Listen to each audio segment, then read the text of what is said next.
Well,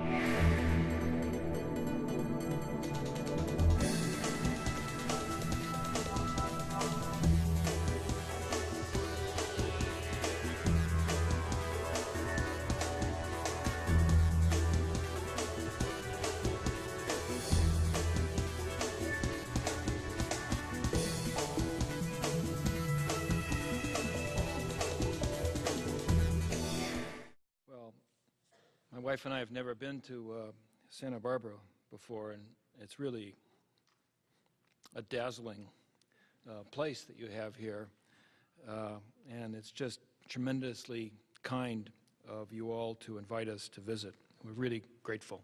It's a lot of fun. Roman said I'll talk for an hour, might be a little bit less than an hour, because I do think we want to have time to have some discussion and questions.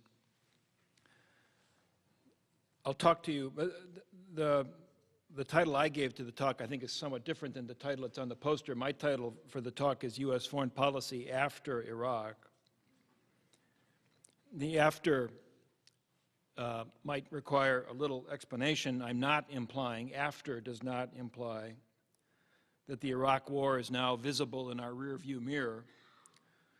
It's certainly the case that the war is going to be with us for some time to come, and the consequences of this war are going to be with us for many years to come. Yet I do believe, and to put my professorial hat on, this is the evening's first major teaching point, I do believe that what to do about Iraq is not really the big question facing the country right now. I mean, it is a big question. It's a question that deserves attention. But it's not the really big question. The really big question is how we are to deal with the implications of Iraq, with the implications of a war of choice that has gone badly wrong, and in about another a week or so, will have reached its 5th anniversary as it continues. So I'm using the term after in the sense of in light of. U.S. foreign policy in light of Iraq is the topic that I'd like to reflect on very briefly. Teaching point number 2. My own judgment is that the developments of the past 5 years have really left the United States strategically adrift. That is to say that today the United States has no agreed upon, principled approach to dealing with the world in which we live. Now, we're in a presidential election year, and frankly, if our democracy were functioning appropriately, I think that the presidential campaign itself would center on a great debate about strategy, that we would hear the candidates talking about what should be the principles that should guide U.S. foreign policy in light of Iraq. But I actually fear that that's not going to happen, that the presidential campaign is going to be a missed opportunity with regard to foreign policy, and frankly, in many respects, it's going to be a missed opportunity because so much of the focus, at least in terms of foreign policy, is on what we ought to do about Iraq. Should the war continue? Should the war be terminated? Well, if you favor withdrawing U.S. combat troops, well, what are you going to do in terms of a residual presence? Should there be a train and equip mission, and so on?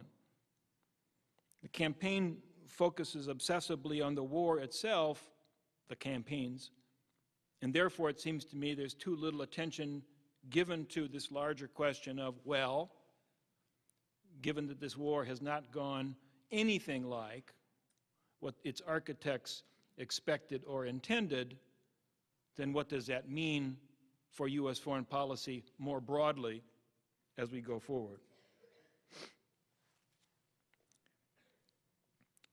Now, I would want to emphasize that in the immediate aftermath of 9/11, the Bush administration did in fact articulate a principled strategy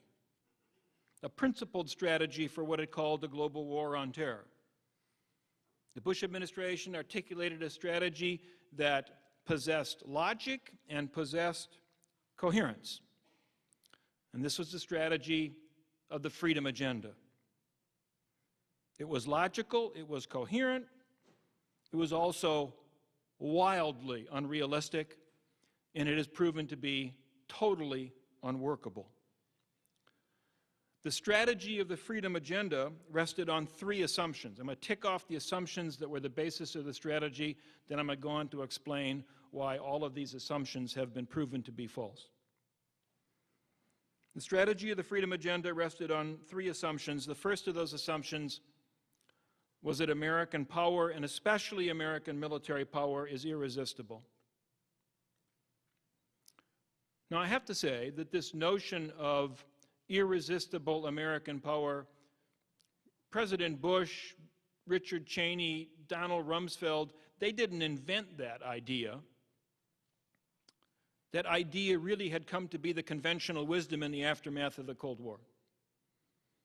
It really was an idea that had commanded bipartisan support. I mean, you can go Google speeches that Bill Clinton was making when he was president during the 1990s, and you can find all kinds of evidence that would sort of suggest that he too was pressing this notion of America, the sole superpower, America possessing military power such as the world had never seen. So I'm not trying to suggest to you that Bush and the current administration invented this idea, but they embraced this idea, and the idea was crucial to the strategy that they concocted in the aftermath of 9/11. The second assumption was, I think, peculiar to the Bush administration, or perhaps peculiar to the Bush administration along with that group of people that we generally call neoconservatives. The second assumption was that the greater Middle East is malleable. Indeed, that the greater Middle East is ripe for transformation. Greater Middle East being a term that the Bush administration devised.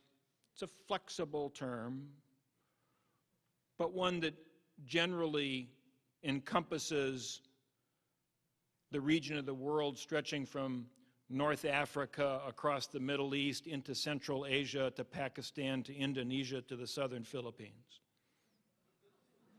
where something on the order of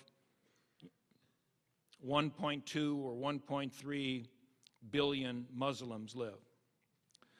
So the second assumption was that the greater Middle East is malleable and is ripe for transformation. The third assumption, and this is the one where probably we would most give credit to the neoconservatives in terms of bringing it to the fore, but again, to be fair, the neoconservatives didn't invent this notion. They were really recycling something that has deep roots in American political thought. The third assumption was that democracy provides the necessary antidote to the pathologies that afflict this Islamic world. And along with that the United States of America possesses a particular knack for exporting democracy. Now, here in 2008, in Santa Barbara, California, there may be some who believe that the freedom agenda from the outset was cynical and contrived. I myself don't think so. Can't prove it, but I myself think that for President Bush himself, 9/11 was a moment comparable to the moment that St. Paul experienced on his way to Damascus. I mean, he was struck down and the scales fell from his eyes, and the president who, prior to September 11th, had tended to style himself in kind of a soft way as a realist, somebody who had promised, you'll recall, when he was running for the presidency in 2000 and said we'd have a humble foreign policy. Well, he was struck down on September 11th, and when he rose up again, he was a born-again Wilsonian who believed, genuinely, I am persuaded, genuinely believed, that history intends that democracy will triumph around the world, and then Providence intends that the United States will be the chief instrument in making this happen. I mean, he's a religious man, and this was a quasi-religious transformation. I wouldn't argue to you that people like Vice President Cheney or former Secretary Rumsfeld fully bought into that Wilsonian concept.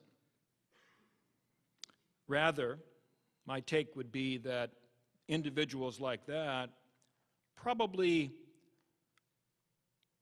were willing to go along with the president's with his freedom agenda, with the expectation that even if freedom didn't take as a consequence, that American power would result in the creation of something like hegemony across this greater Middle East. And that as far as people like Cheney and Rumsfeld were concerned, hegemony would be a satisfactory fallback if it turned out the democratic transformation was impossible. So in that sense, we might say that there were some in the administration who were genuinely committed to the freedom agenda. There were others who were willing to endorse the freedom agenda because they saw an obvious fallback position.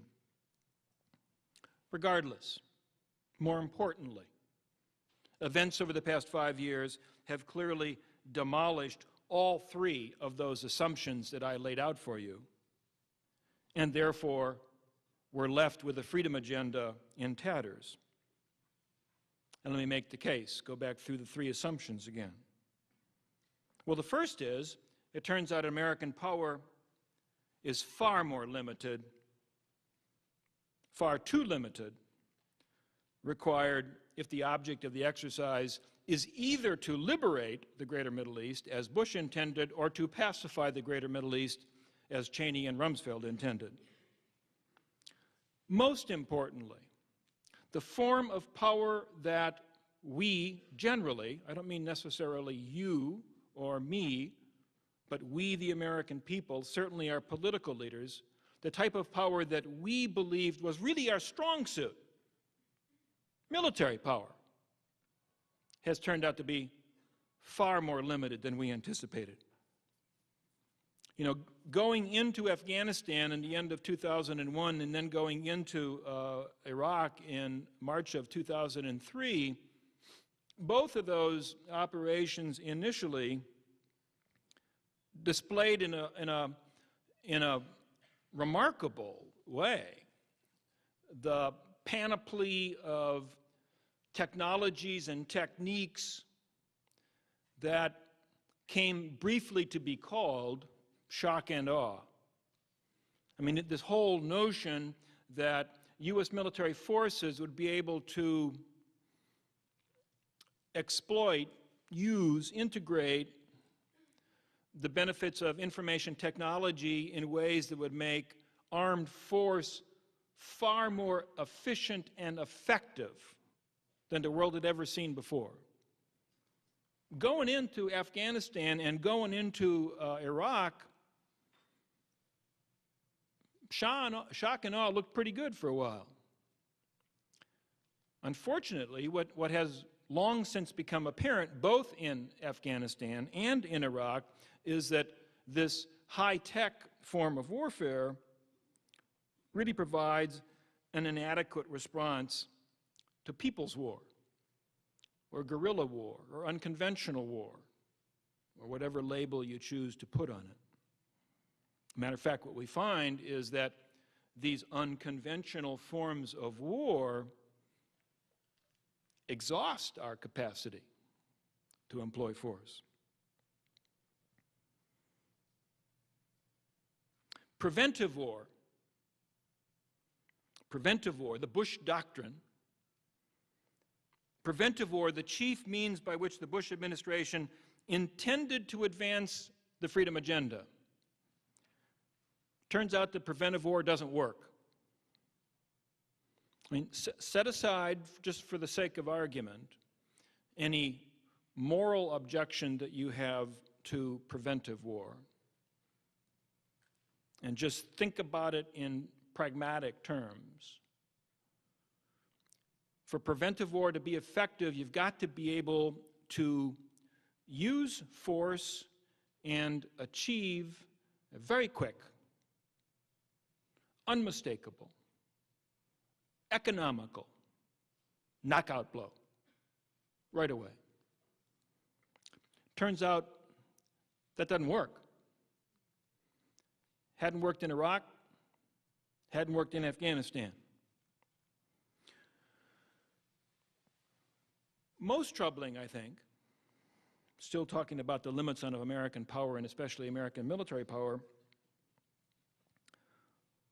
most troubling, at least it ought to be troubling for those who still think that the freedom agenda is a good idea and ought to be workable, most troubling is that we find as a nation that we have no easy way to expand our force so that it would be adequate to the tasks that we have assigned the force. I mean, the big problem in American military policy today can be expressed very simply. We have too much war for too few warriors. We've got a country, total population is now over 300 million. We've got an active duty military that's about 1.5 million. 0.5% of the population. It's not that there are not sufficient numbers of able-bodied young people who couldn't pick up an M4 in a rucksack. It's that we have no way, I say we in this sense, the federal government has no way actually to convert those citizens into soldiers, because military service, of course, has long since been, since the end of the Vietnam War, has been something that is completely voluntary. The longer Iraq and Afghanistan go on, and the more they look like unwinnable stalemates, the more difficult it is to persuade young people that they ought to pick up an M4 or a rucksack. So the force that we have, a force which now has soldiers going back for their third or fourth combat tours, has proven astonishingly durable. But it's not big enough to do what the freedom agenda requires that it do. The second assumption had to do with the greater Middle East being ripe for transformation. Well, wrong again. Turns out that the greater Middle East, in fact, is not all that malleable at all. We have to remember that the Iraq War was conceived in a strategic context. It was conceived as the start of something. Success there was expected to lead to success elsewhere in bringing about democratization or pacification. Iraq was supposed to be a way station. Instead, Iraq has turned out to be a strategic cul-de-sac. Paul Wolfowitz, who, of course, was the Deputy Secretary of Defense in the first term, had predicted that Iraq would be what he called the first Arab democracy. And the key word there was first. After the first would come the second and would come the third. Clearly, this has not happened. And indeed, I'd say that based on the progress towards democratic transformation that we've seen in Iraq and Afghanistan, you'd have to be a pretty wild-eyed optimist to think that the prospects of transforming the greater Middle East are all that promising. And then there's the great irony, of course. The great irony is that where the seeds of democracy have actually germinated, they haven't produced the crop that we expected. We had free and fair elections in Gaza on the West Bank, and they brought Hamas to power. We had something like free and fair elections in Lebanon, and they enhanced the political authority and standing of Hezbollah. What should we learn from all this? It seems to me what we should learn is that the sort of casual references to the achievements of post-1945 in Germany and Japan, which did bring about a democratic transformation in those two countries, there's no reason why we should think that those examples are somehow directly applicable to a different part of the world that has a different culture at a completely different time in world history.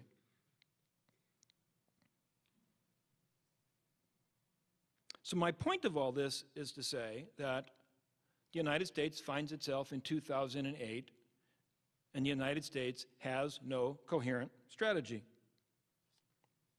As a substitute for strategy, in its twilight days, the Bush administration has actually begun to revert to policies that it once disdained.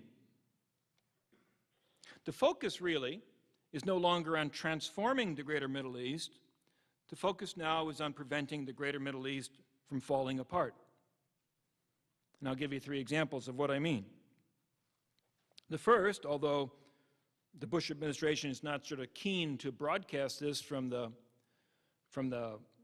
roof of the tallest building in Santa Barbara, the first is that we are now talking to the members of the axis of evil, at least the 2 remaining members of the axis of evil. Bush administration has, for some time now, been engaged in an effort to negotiate with North Korea regarding the North Korean nuclear program. And albeit at a more junior level, not involving people like Condoleezza Rice, U.S. officials are engaged in conversations with Iran. Second example of the Bush administration reverting to policies that it once disdained is that any efforts to transform other nations in the region politically have now been put on the shelf in preference for stability. Immediately after the publication, roughly, of the 2002 National Security Strategy, much talk by people like Condoleezza Rice of putting pressure on President Mubarak to bring about liberal reform in Egypt. Much talk about putting pressure on the royal family in Saudi Arabia to bring about the liberalization of that oppressed, closed, corrupt system. That talk's gone away. The efforts have been suspended. For all practical purposes, the Bush administration, with regard to Egypt and Saudi Arabia, has reverted to the policies towards Egypt and Saudi Arabia that have been pursued by the last half-dozen administrations. Third example of the Bush administration reverting to a policy that it once disdained is the recommitment of the United States to playing an active role in the so-called peace process. The whole point of the meeting that was conducted in Annapolis late in 2007 was to suggest that, not to suggest, explicitly committed the Bush administration to bringing about a peace between Israel and the Palestinians before this administration ends in January of 2009.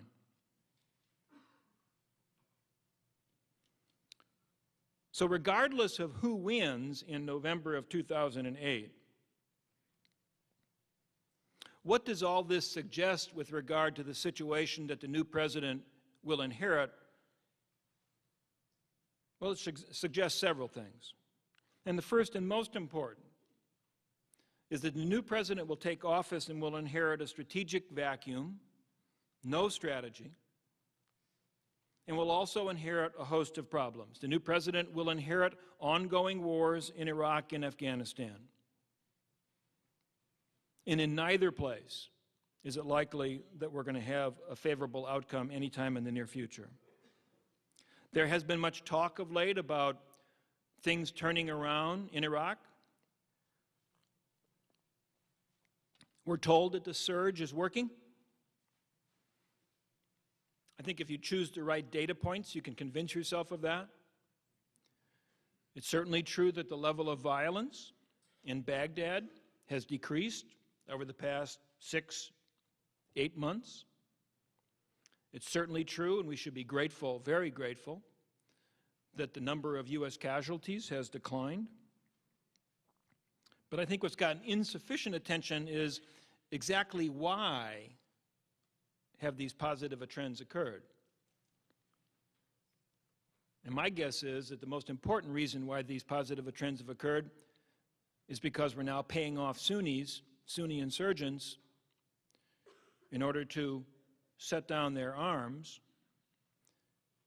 And they've agreed to do that because it serves their interests in the near term, not because these former Sunni insurgents have come in around to the American program for the future of Iraq, and not because they're willing to accept Shia majority rule. Basically, we're paying off the Crips so that they won't attack the Bloods. And that might work for a while. Basically, it seems to me that the achievement of the surge has been to take a situation where in the latter part of 2006 we were flat out losing and Iraq was headed for chaos, and we've now restored a situation which really is stalemate and holds out the prospect of us being in Iraq if John McCain gets elected for 100 years. Then there's Afghanistan. You know, the operational code name that the Bush administration devised for the war in Afghanistan was Operation Enduring Freedom. 6.5 years after 9/11, it's become Operation Enduring Obligation. Afghanistan, like Iraq, I mean, we need to see things as they are. They are not sovereign countries. They are dependencies of the United States. Neither the government in Kabul or the government of Baghdad would be likely to survive our departure. We can't know for sure. Cost of those wars is something in the order of about, what, $3 billion a week? New president's going to inherit that. New president, barring something truly miraculous, and it's the Holy Land, so that's a possibility, the new president is going to inherit a situation in which there is no resolution to the Israeli-Palestinian conflict. Even if President Bush and Condoleezza Rice really mean what they say about being determined to secure a peace by the end of this year. And I think one of the things that we as Americans tend not to pay much attention to, but which could be the most dangerous of the problems the new president's going to inherit is Pakistan. I mean, Pakistan is the one place on the face of the earth that combines in one country a substantial Islamic radical presence, activism, ambition, B, very weak, almost illegitimate political institutions, and C, nuclear weapons.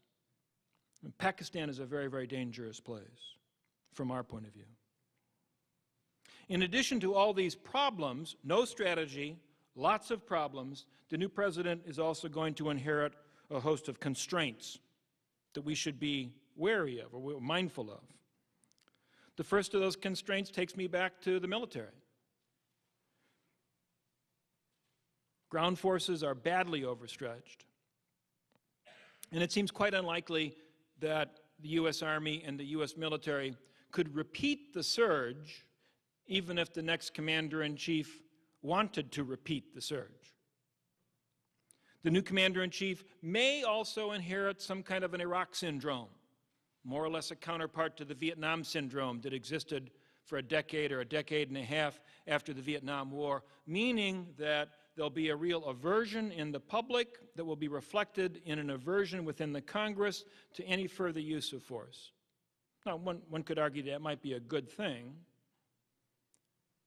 but if you were the commander-in-chief, it's a constraint that you're going to have to deal with. It seems increasingly obvious that the next president is also going to inherit serious economic problems. I mean, we could go into great detail here about growing level of the national debt as a percentage of GDP, fall in the savings rate, structural deficits in the federal budget. But I'd cite two things that are notable. One of them is that the new president's likely going to face a situation where the new benchmark for oil is going to be $100 a barrel. And the second thing is that the new president's going to inherit a situation in which the value of our currency continues to weaken and continues to fall. I mean, for somebody of my generation, if there are any Canadians in the audience, I apologize for this, but for somebody of my generation, it is astonishing that the greenback today is worth less than the loonie. You know, that's just not supposed to happen, the way the universe was constructed. But it's indicative of trends that ought to concern us and will certainly be problems that will be on the new president's desk. The new president's also going to find, I think,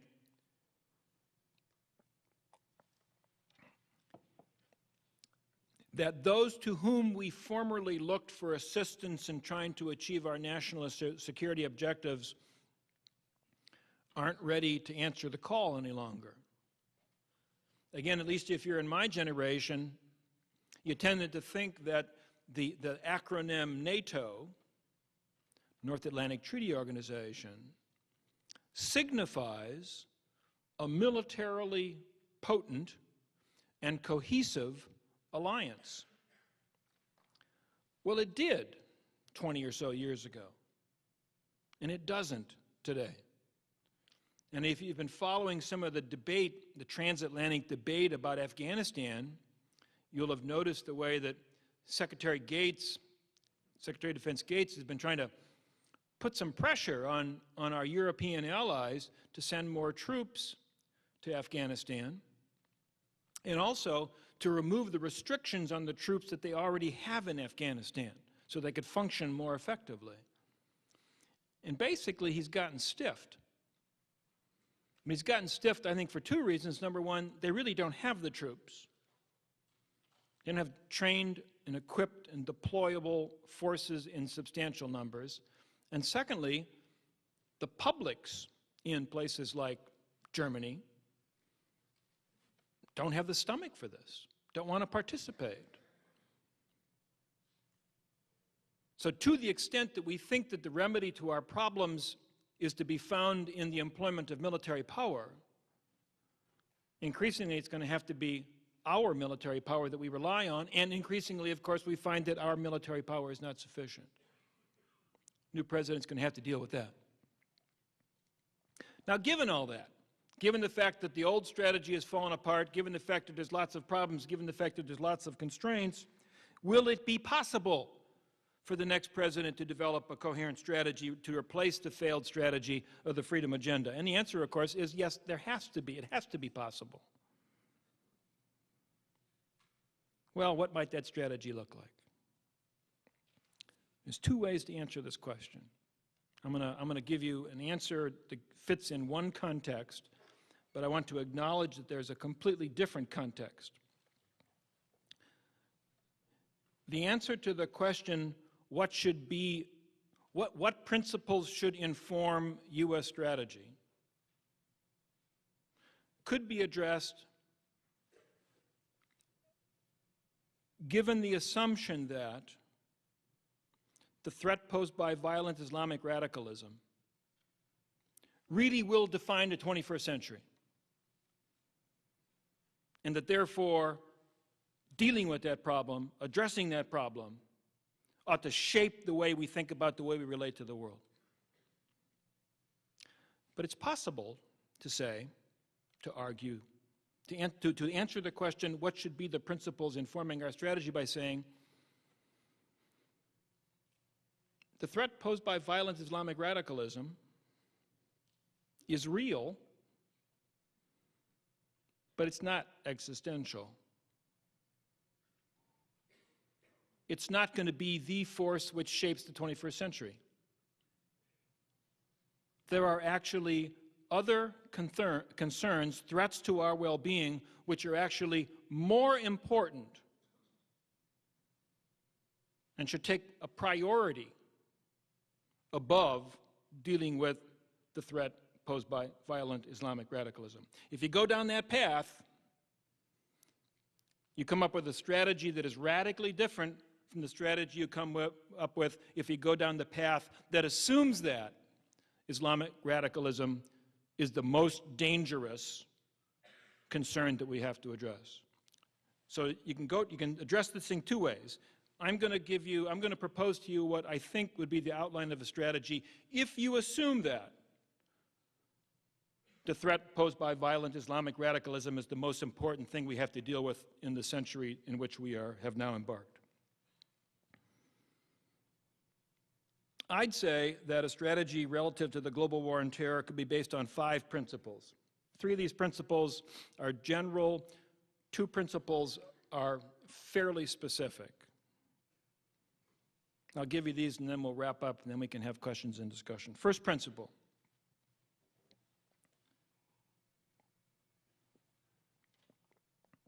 Rather than squandering American power, husband it. Acknowledge that the key lesson that Iraq has shown, Afghanistan as well, but chiefly Iraq, acknowledge the lesson that American military strength is finite. We really have a great army, and we should preserve that army rather than allowing it to be wasted away in support of a misguided policy. But it's not just that our military resources are limited. So too are our economic reserves, so too is our diplomatic clout, which really has withered over the course of the last 5 years. All of these need replenishment. And the place to begin replenishing our power, it seems to me, is to rethink the use of force. The next president should abrogate the Bush doctrine of preventive war. We should never again embark upon a war in anticipation of some nation potentially becoming a threat somewhere down the road. We shouldn't do it because it's immoral. We shouldn't do it because, again, pragmatically, what we've learned is it doesn't work. I mean, in my judgment, given the events that have unfolded in Iraq over the last 5 years, one would have to be truly demented to think that a preventive war against Iran makes sense. Again, I'm setting aside all moral considerations just for the sake of argument. But in light of Iraq, to think that preventive war against Iran makes sense is truly a reckless proposition. So the next president, it seems to me, should abrogate the Bush doctrine of preventive war, and we ought to revert to policies with regard to the use of force that are more in line with the just war tradition, which sees war as a last resort and sees war as justifiable only for defensive purposes. The just war tradition gives us a way to think about war that is primarily concerned with seeing things in a moral framework, but the more I've thought about it, it seems to me that the moral framework also makes sense pragmatically. Principle number 2 for this new strategy. We need to align ends with means. If our means are limited, then so ought to our objectives be. You know, President Bush's penchant for Wilsonian rhetoric certainly thrills neoconservatives, but it raises expectations that cannot be met.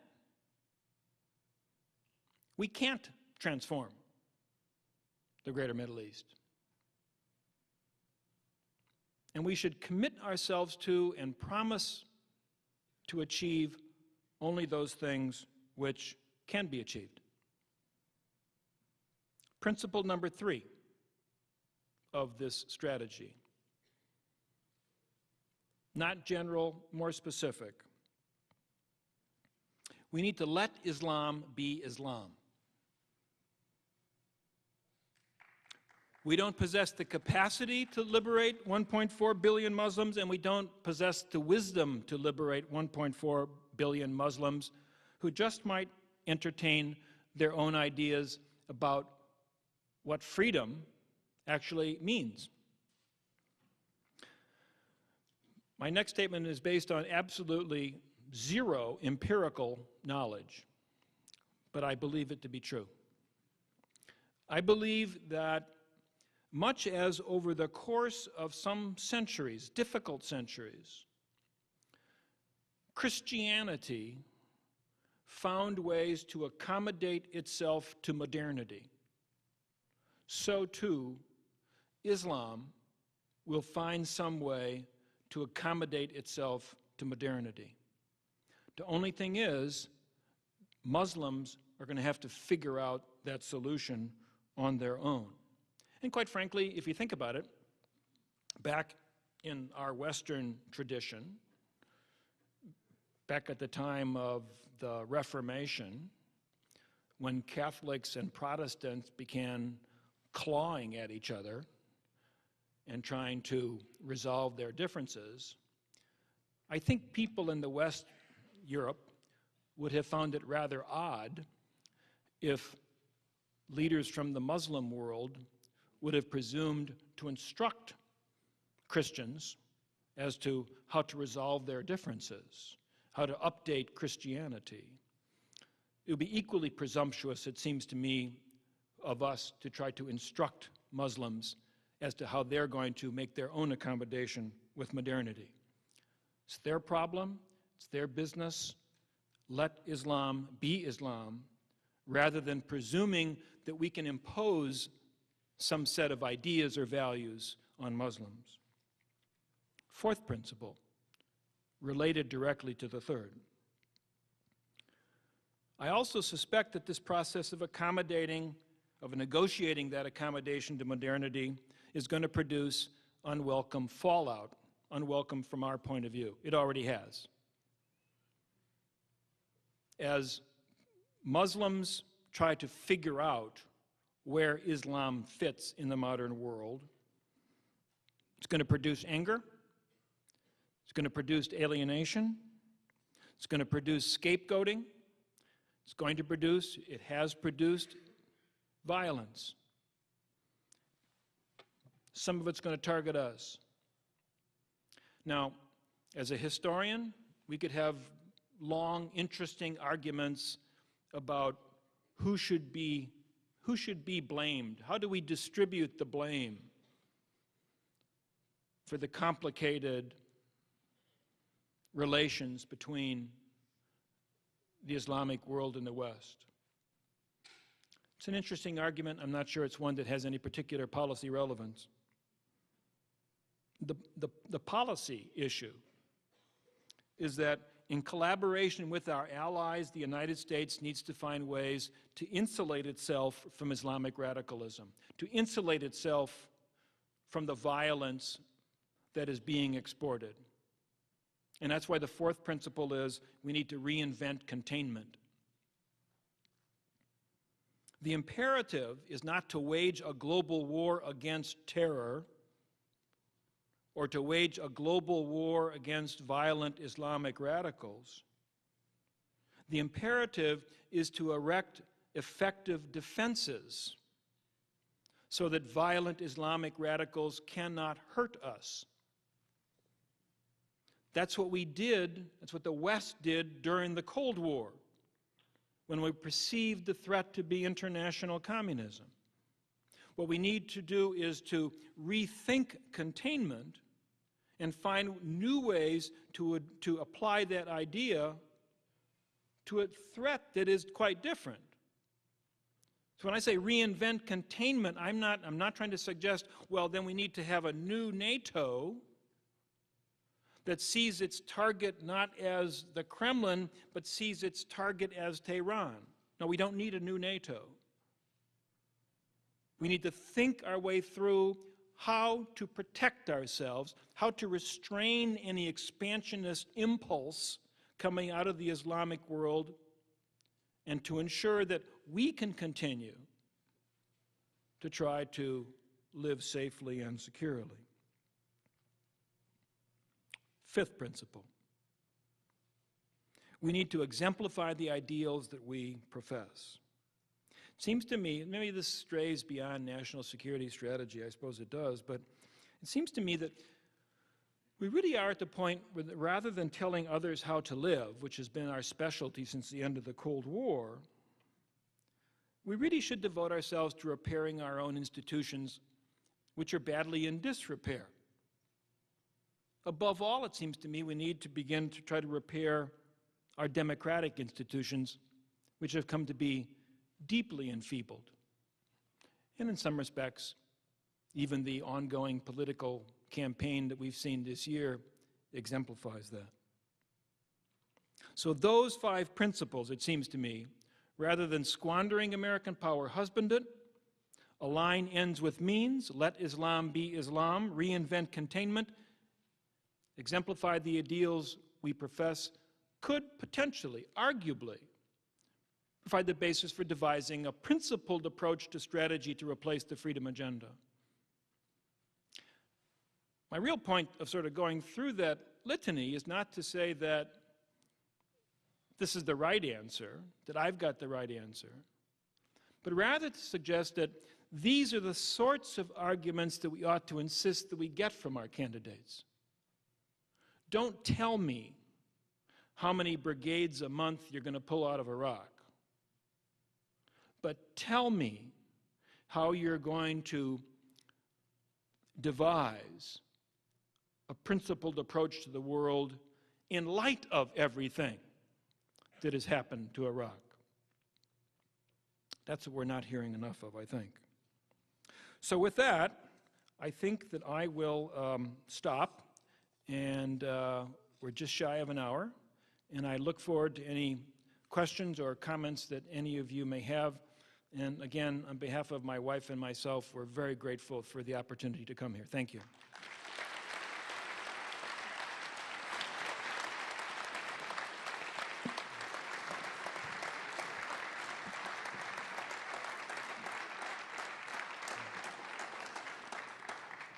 He was first, so. Okay. Given at least 935 lies to Congress, the American people, and the world leading us into the war, given the kidnapping and torture that's been going on. You're not going to ask a question. You want to make a statement. Yes. Okay. All right. How about impeachment of Bush and Cheney as a means of cleaning house? So that was a question? Yes. Okay. It's not going to happen. As a process, then? to tell the world that, yes, America does care, Well, that atrocity has happened and needs to be cleaned up?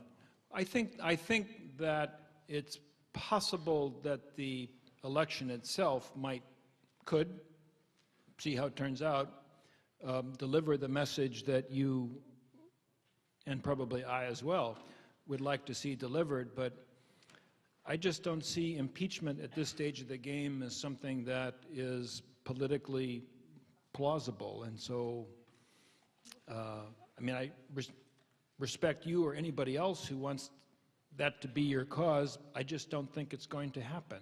It's not going to happen because the Democrats at this stage of the game would not calculate that it would be to the advantage of the Democratic Party. That would be my view. Yes, sir. Cynical and contrived, the democratization of Islam. Paul O'Neill, I think in the first National Security meeting, made the comment that the first item on the agenda is how do we get rid of Saddam Hussein, not why. And I'm of the school that behavior's cost. It doesn't just happen.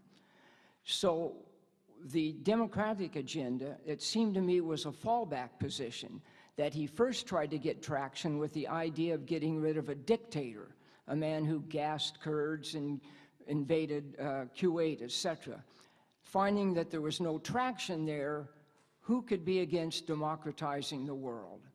Would you think that notion is reasonable, plausible? Oh, sure. Yeah, I mean, let us be clear that historians are going to be arguing for decades about what motivation or what mix of motivations really explains this. One would not dismiss the testimonial of Paul O'Neill. One would also not say, aha, here's the one guy who really understood exactly why people what they were thinking and why they wanted to do. I would begin with the assumption that major policy moves are unlikely to reflect a single motive. Major policy, in major policy moves, it's unlikely that all of the major players in administration actually agree. That there will be a mix of motives, that a Wolfowitz will look at why to invade Iraq and have a different idea of purpose and outcome than a Rumsfeld or a Cheney might. The reason I cling to the freedom agenda as being genuine is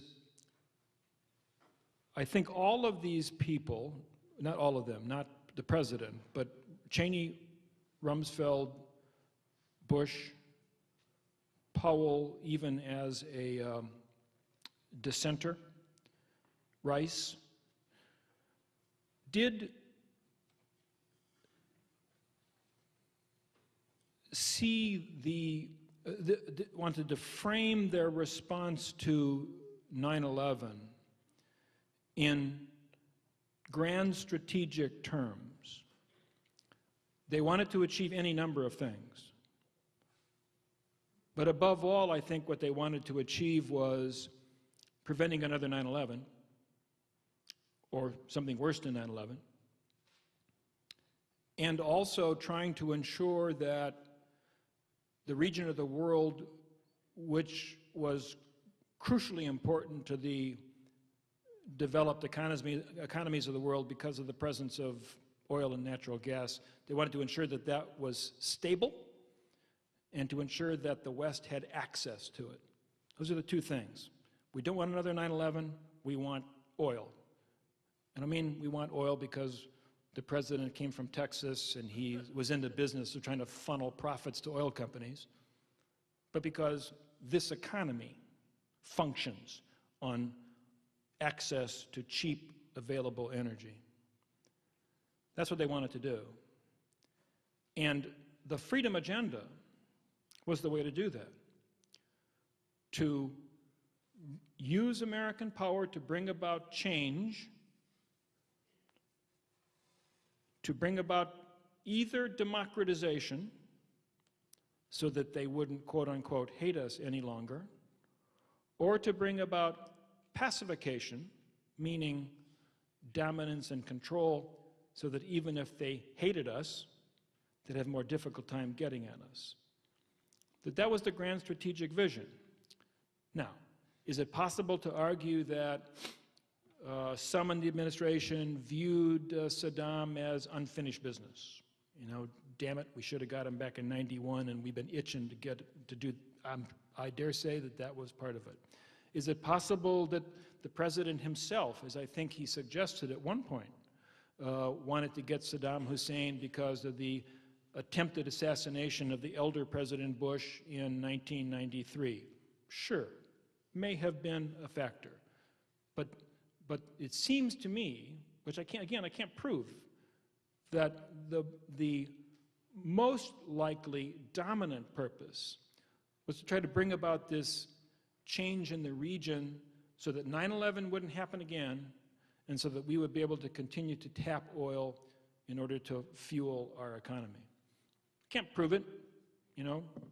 I'm perfectly glad to listen to alternative views. Yes, sir.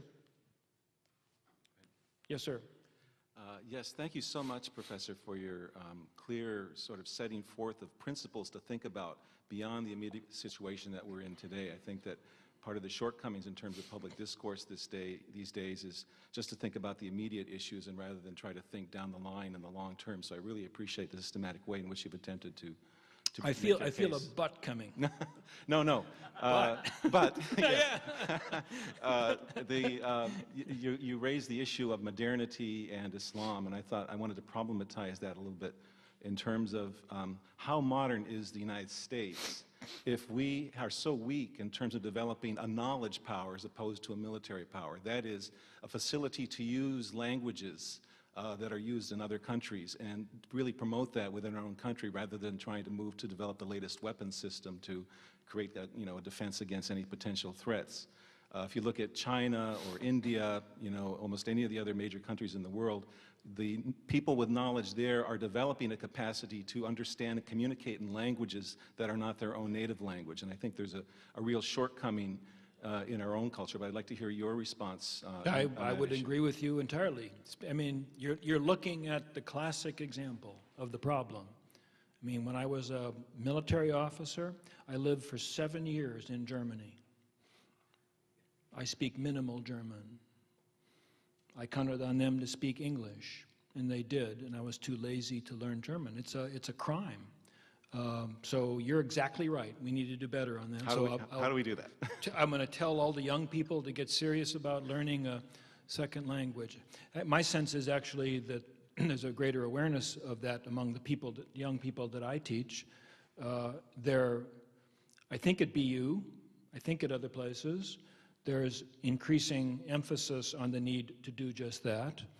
I know at BU, I believe in other places, there's increasing emphasis on I think it's become just about an imperative for a young American going to college to spend at least one semester abroad.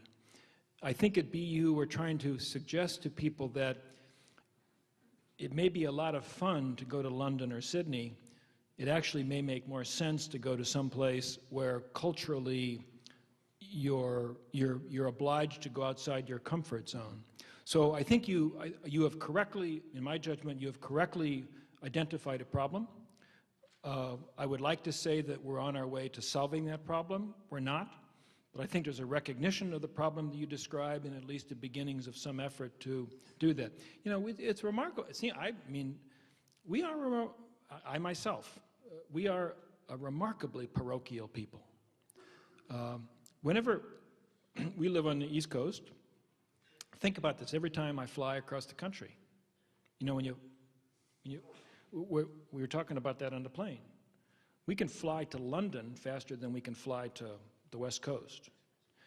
And you fly across this country of ours and you look down and it is big. I mean, we are our own world.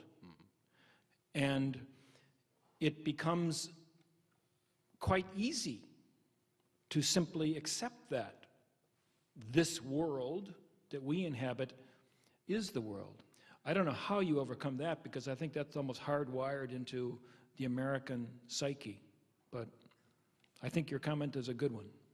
The other part of my question on modernity and Islam is that oftentimes U.S. policy has ended up backing up highly Islamist either governments or organizations, partly as a result, I think, of the Cold War.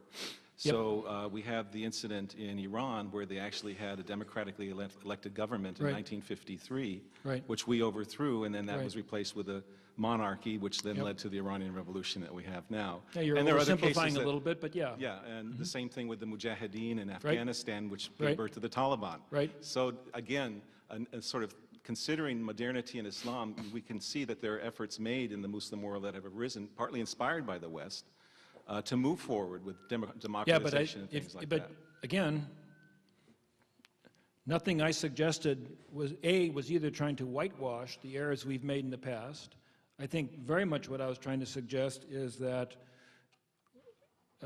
our interventionism in this world tends to be misguided because we don't understand the world, and that's why I go back to one of the principles I was suggesting for people's consideration is let's let them figure out how they're going to make this transition.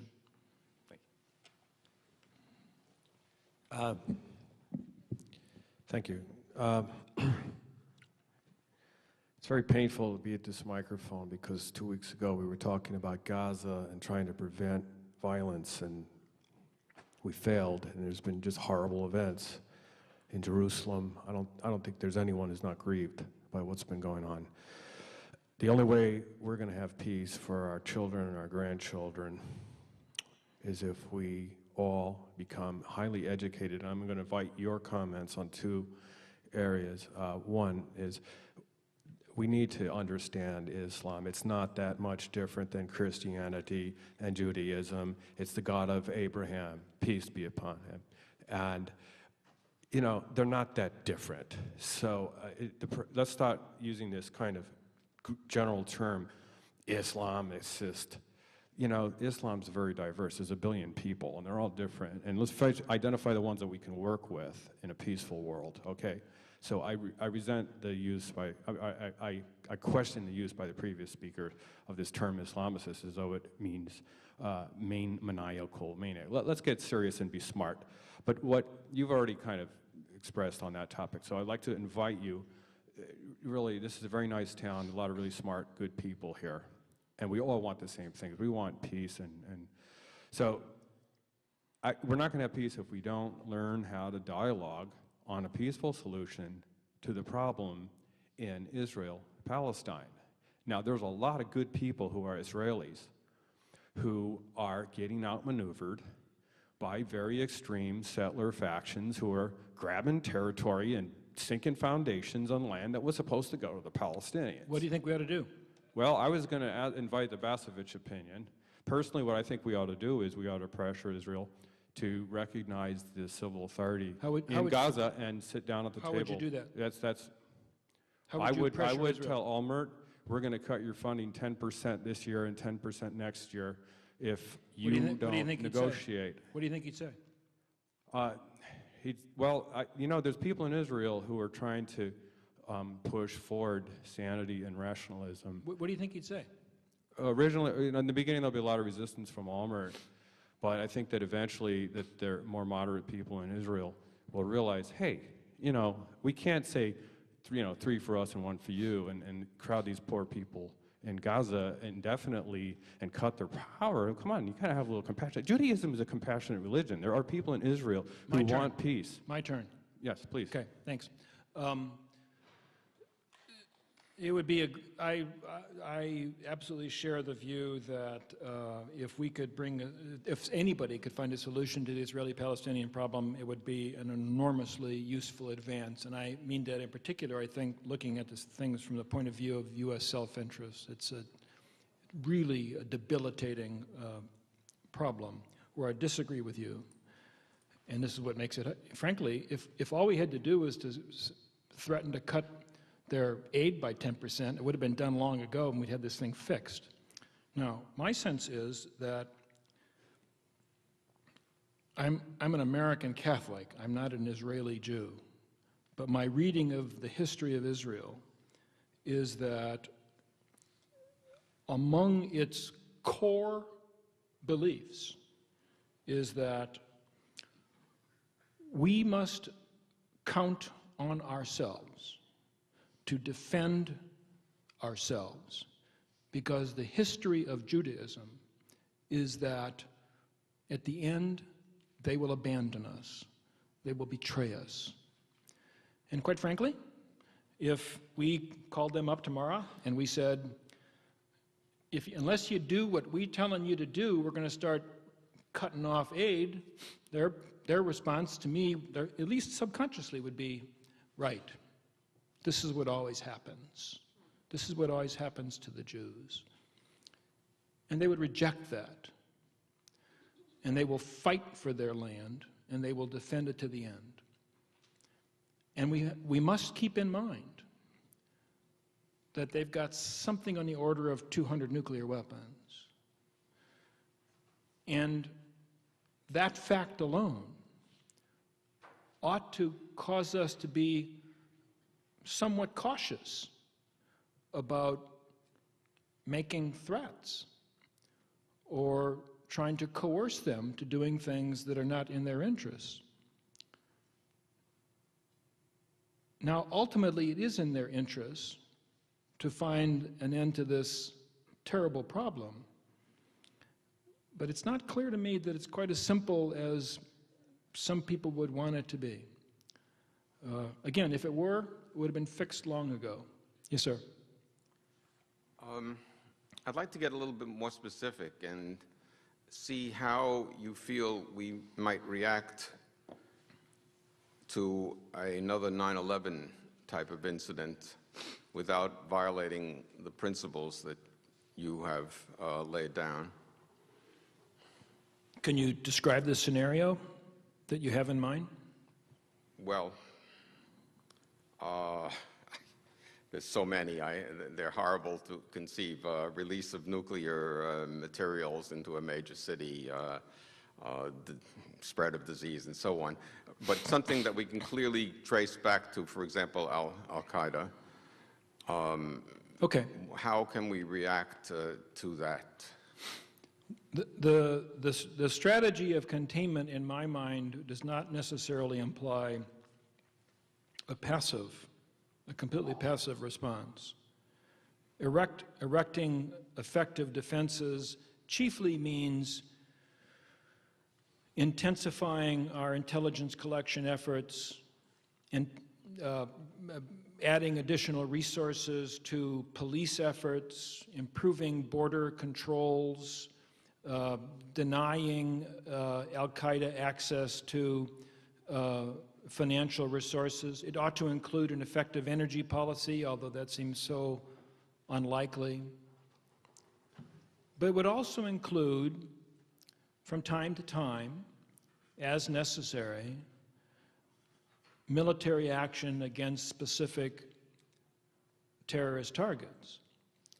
So if Al-Qaeda manages, let's say the Taliban, I don't think this is going to happen anytime soon, but let's say the Taliban regains power in Afghanistan, and Afghanistan, once it becomes a terrorist haven, meaning that there's Al-Qaeda training camps and operations, then we should use U.S. military power, mostly probably air power, in order to take out selective targets so that they don't have the opportunity to devise these plots.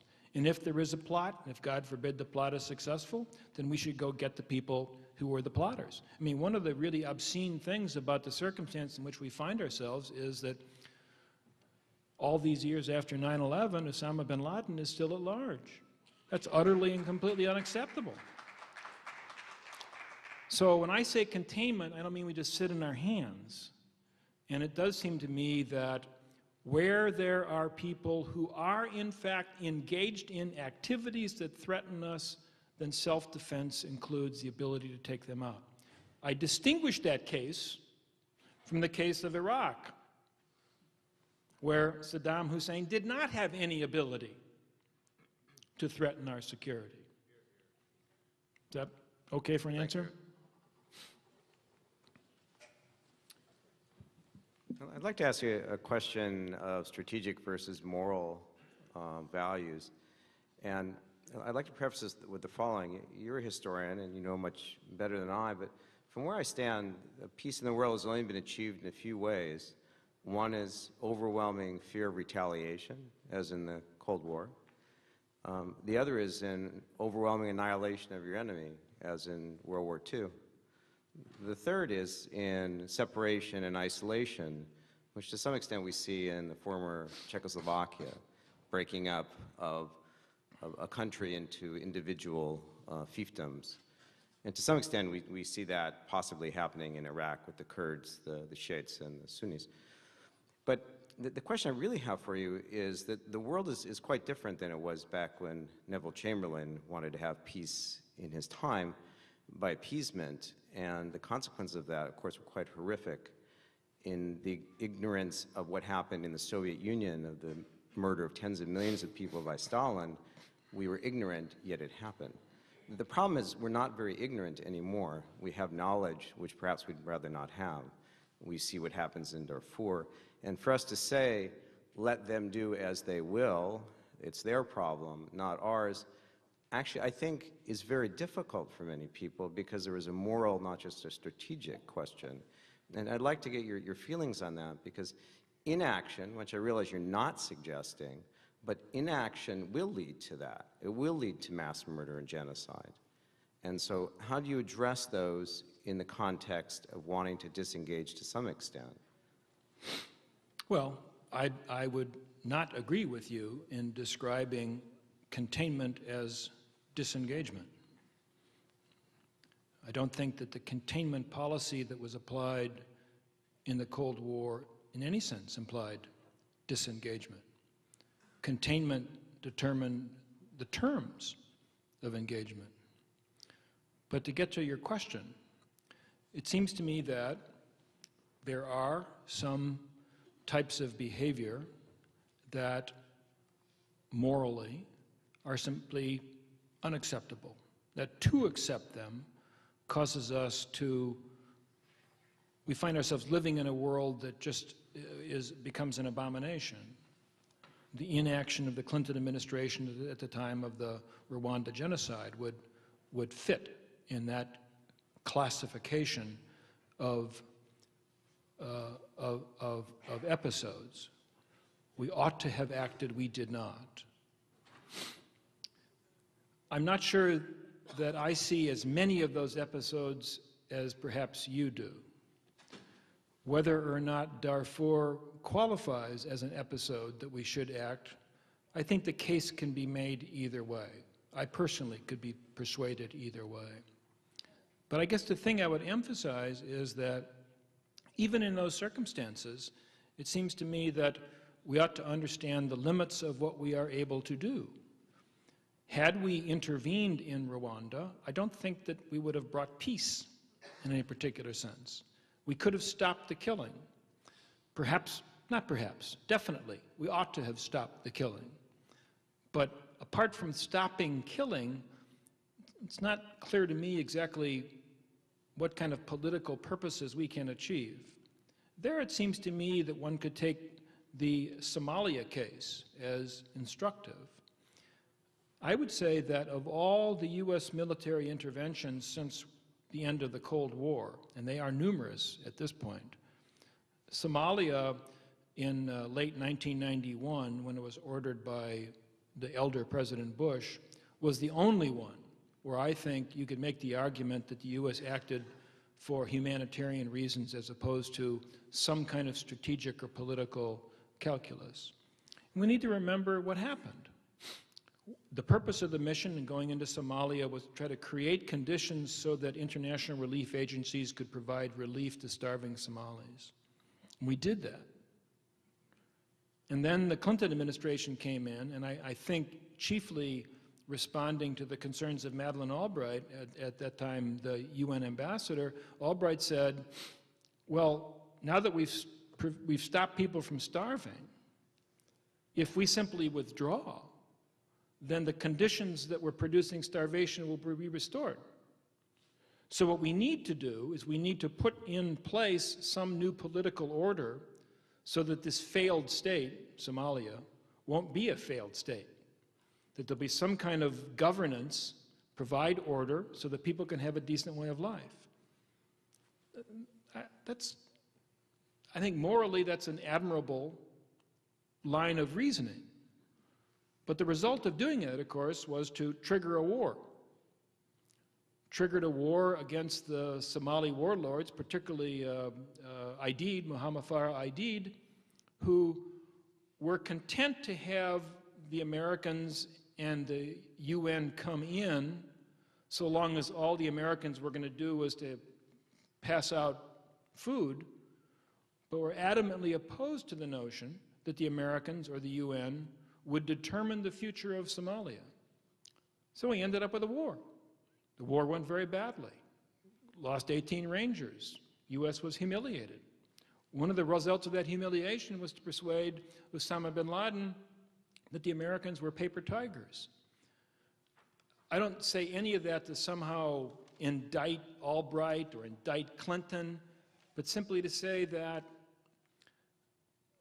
these interventions don't necessarily, I think seldom, will produce peace, and frequently will produce unintended consequences that we will pay for dearly down the road.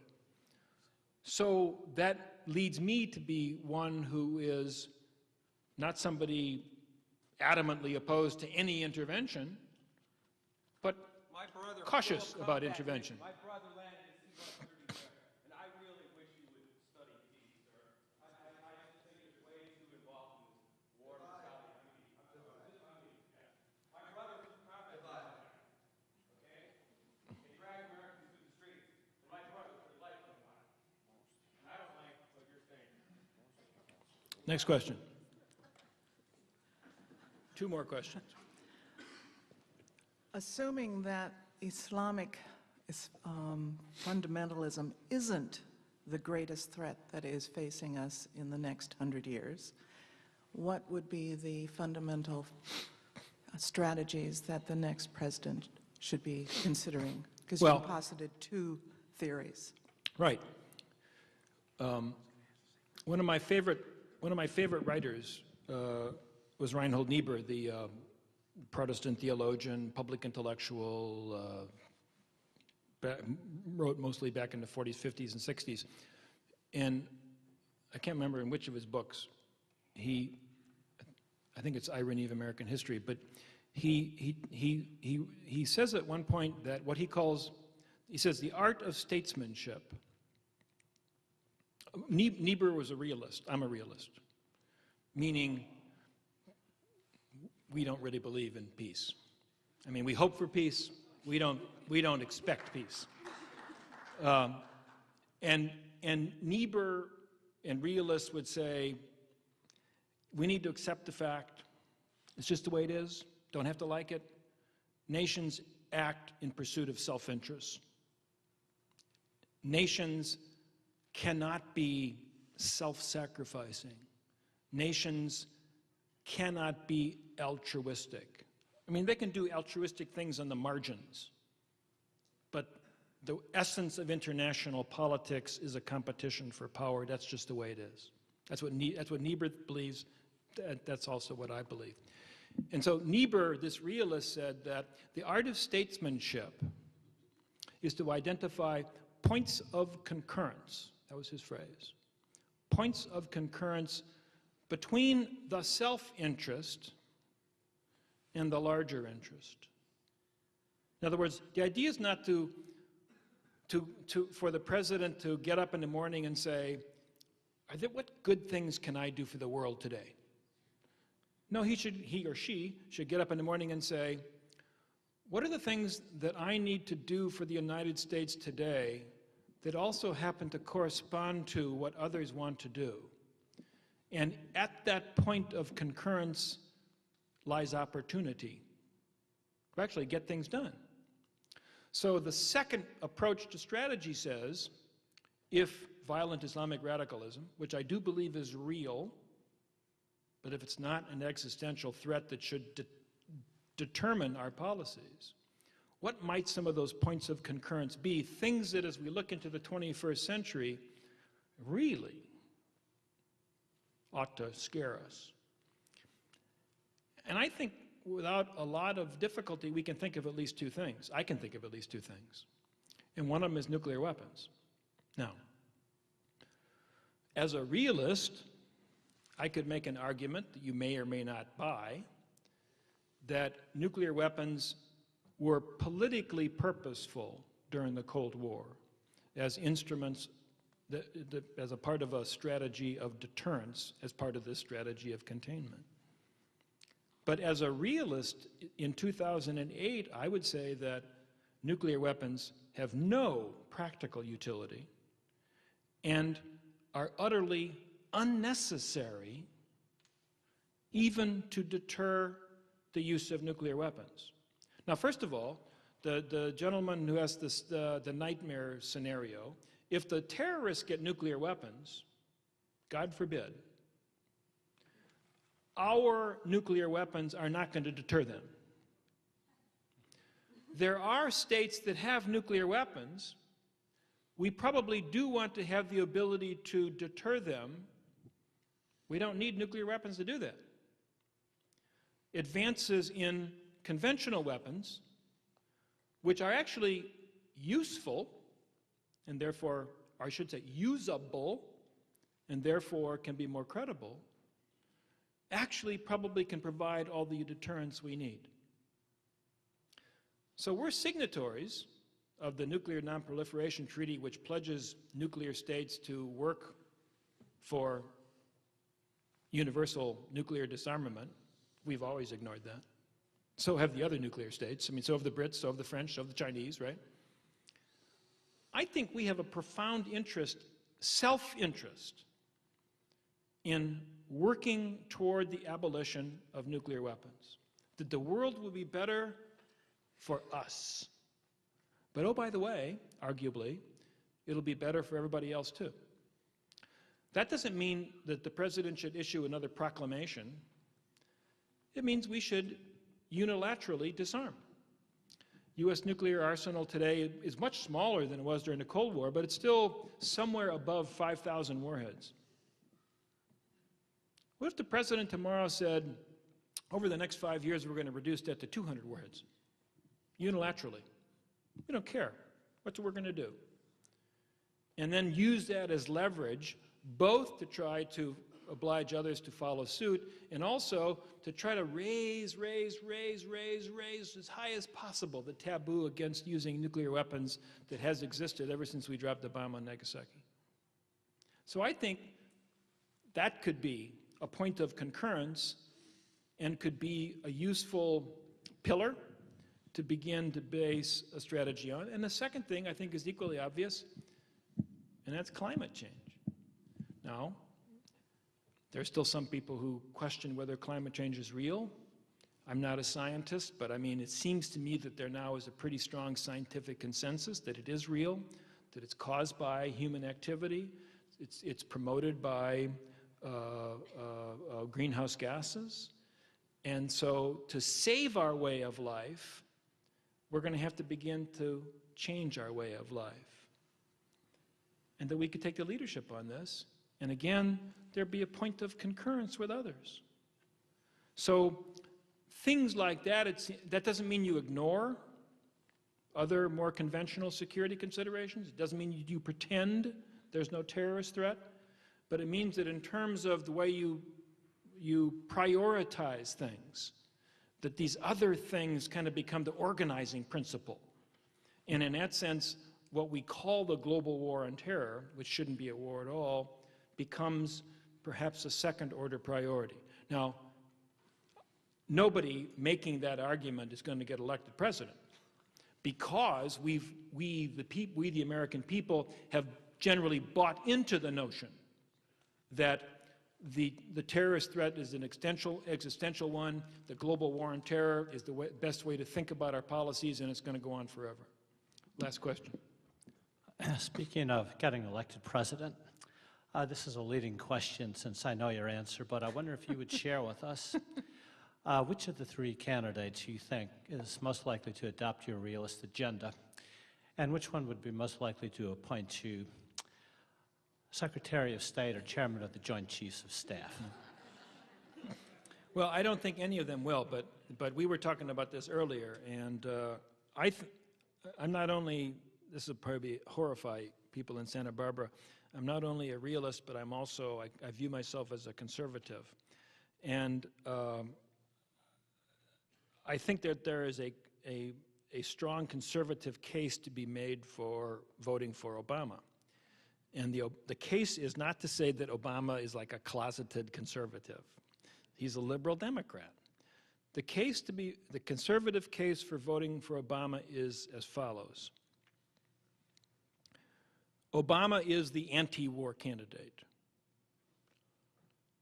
If the American people elect Obama, the American people will, in effect, be rejecting the Iraq War.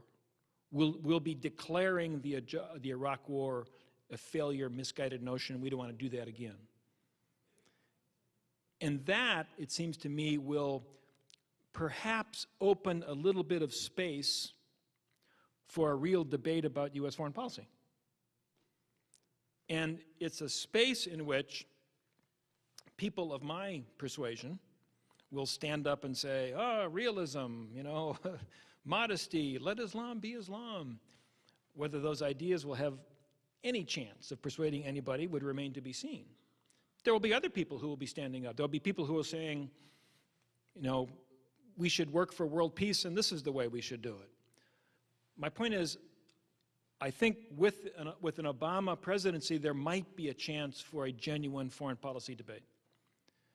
If McCain or Senator Clinton are elected, there will not be any foreign policy debate. Because President McCain would definitely keep going down the same path. And I think by and large, President Clinton would also go down that same path. That's just my reading. I could be totally wrong. This has really been a treat, and great questions, very challenging. Thank you very much. I'm grateful.